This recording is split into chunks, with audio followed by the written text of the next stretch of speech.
जामकौली नाम का एक छोटा सा गांव, जहां कुदरत ने अपनी खूबसूरती की ऐसी चादर बिछाई थी जिसे देखकर किसी का भी मन मोह जाए। गांव के एक छोर पर एक बेहद विशाल और सुंदर बाग था, जहां रंग बिरंगे फूल और मीठे फलों के पेड़ लदे रहते थे। लेकिन उस बाग की सुंदरता में एक खौफनाक सन्नाटा छिपा था। गांव का कोई भी इंसान उस बाग में कदम रखने की हिम्मत नहीं करता था। क्यों? क्योंकि बाग के ठीक दूसरी तरफ एक अंधेरी और विशाल गुफा थी।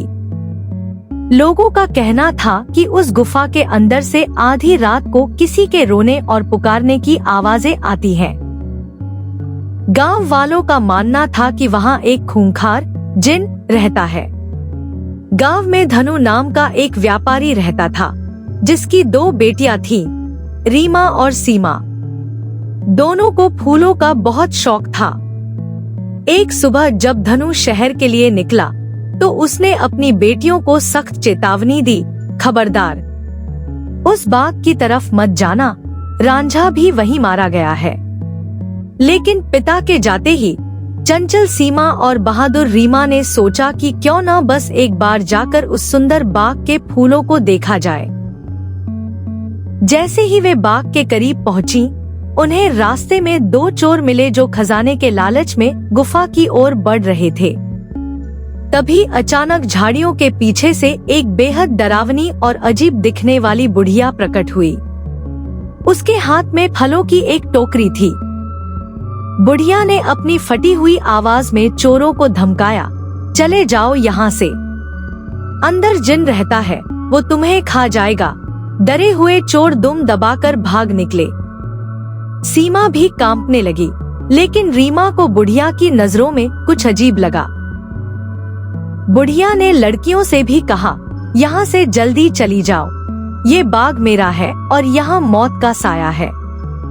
सीमा पीछे हट गई, पर रीमा ने कहा, बहन, तू यहाँ इंतजार कर, मैं देख कर आती हूँ कि उस गुफा का सच क्या है। रीमा अकेले ही अंधेरी गुफा की तरफ बढ़ गई।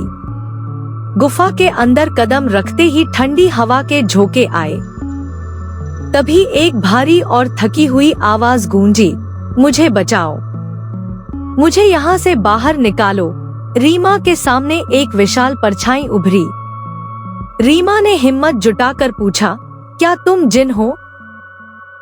परछाई ने जवाब दिया, मैं जिन नहीं, मैं उसकी परछाई हूँ। असली जिन तो तहखाने में कैद है।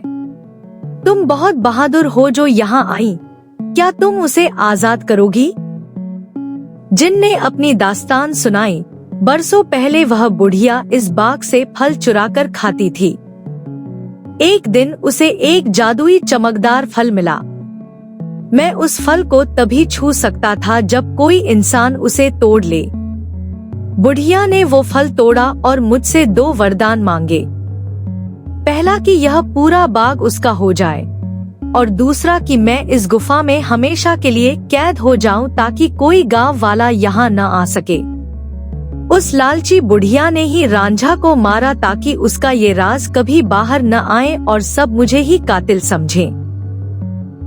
जिन ने बताया कि उसकी आजादी का रास्ता उस बुढ़िया की झोपड़ी में रखे उसी जादुई फल में है। रीमा अपनी जान हथेली पर रखकर बुढ़िया की झोपड़ी में पहुंची। बुढ़िया गहरी नींद में सो रही थी। रीमा ने बड़ी चालाकी से टोकरी में से वह सबसे चमकदार फल उठा लिया। लेकिन तभी बुढ़िया की आंख खुल गई। रुको लड़की, मेरा फल वापस करो। बुढ़िया पागलपन की हद तक चिल्लाई और रीमा के पीछे भागी। भागते भागते रीमा गुफा में पहुंची, जहां वह फल उसके हाथ से फिसलकर गिर गया। गिरते ही वह फल एक सुंदर तोते में बदल गया। बुढ़िया जैसे ही रीमा की गर्दन दबोचने के लिए आगे बढ़ी, अचानक एक जादुई आग की लपटें उठीं और वह लालची बुढ़िया उसी आग में जलकर राख हो गई। उसके पापों का घड़ा भर चुका था। अब उस तोते ने रीमा को आगे का रास्ता दिखाया। गुफा की एक दीवार पर एक जादुई खिड़की थी, जिसे खोलने के लिए 4 अलग अलग रंग की चाबियां हवा में तैर रही थी।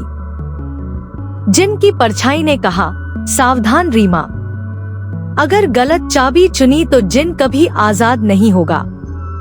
रीमा ने अपनी बुद्धिमानी का इस्तेमाल किया। उसने सोचा कि फल भी लाल चमक वाला था और तोता भी लाल था, इसलिए उसने लाल रंग की चाबी उठा ली।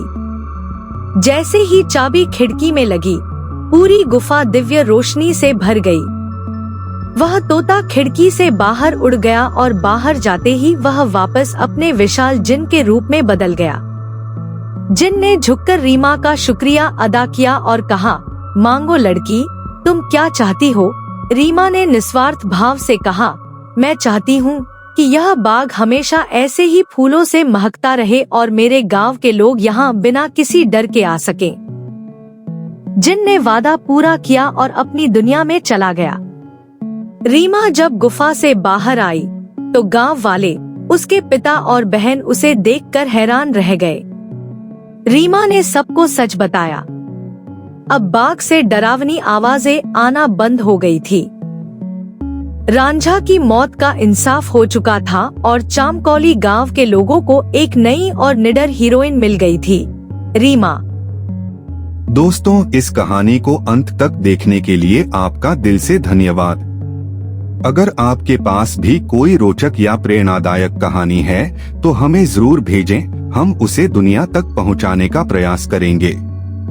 और ऐसी ही दिलचस्प कहानियां देखने के लिए कमेंट करना न भूलें। जुड़े रहिए, अगली कहानी में फिर मुलाकात होगी।